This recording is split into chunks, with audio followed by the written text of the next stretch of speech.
एक बार बादशाह अकबर, बीरबल और सभी मंत्रीगण दरबार में बैठे हुए थे। सभा की कार्यवाही चल रही थी। एक एक करके राज्य के लोग अपनी समस्याएं लेकर दरबार में आ रहे थे। इसी बीच वहां एक व्यक्ति दरबार में पहुंचा। उसके हाथ में एक बर्तन था। सभी उस बर्तन की ओर देख रहे थे। तभी अकबर ने उस व्यक्ति से पूछा, क्या है इस बर्तन में? उसने कहा, महाराज, इसमें चीनी और रेत का मिश्रण है। अकबर ने फिर पूछा, किस लिए? अब दरबारी ने कहा, गलती माफ हो महाराज, लेकिन मैंने बीरबल की बुद्धिमत्ता के कई किस्से सुने हैं। मैं उनकी परीक्षा लेना चाहता हूँ। मैं यह चाहता हूँ कि बीरबल इस रेत में से बिना पानी का इस्तेमाल किए चीनी का एक एक दाना अलग कर दे।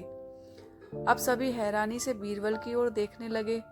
अब अकबर ने बीरबल की ओर देखा और कहा, देख लो बीरबल, अब तुम कैसे इस व्यक्ति के सामने अपनी बुद्धिमानी का परिचय दोगे? बीरबल ने मुस्कुराते हुए कहा, महाराज, हो जाएगा, यह तो मेरे बाएं हाथ का काम है। अब सभी लोग हैरान थे कि बीरबल ऐसा क्या करेंगे कि रेत से चीनी अलग अलग हो जाएगी। तभी बीरबल उठे और उस बर्तन को लेकर महल में मौजूद बगीचे की ओर बढ़ चले। उनके पीछे वह व्यक्ति भी था। अब बीरबल बगीचे में एक आम के पेड़ के नीचे पहुंचे।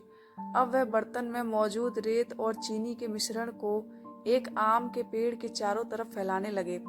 तभी उस व्यक्ति ने पूछा, अरे ये क्या कर रहे हो? इस पर बीरबल ने कहा, ये आपको कल पता चलेगा। इसके बाद दोनों महल में वापस आ गए। अब सभी को कल सुबह का इंतजार था। अगली सुबह जब दरबार लगा तो अकबर और सारे मंत्री एक साथ बगीचे में पहुंचे। साथ में बीरबल और रेत व चीनी का मिश्रण लाने वाला व्यक्ति भी था। सभी आम के पेड़ के पास पहुंच गए। सभी ने देखा कि अब वहां सिर्फ रेत पड़ी हुई है। दरअसल रेत में मौजूद चीनी को चींटियों ने निकालकर अपने बिल में इकट्ठा कर लिया था और बची कुची चीनी को कुछ चींटियां उठाकर अपने बिल में ले जा रही थी।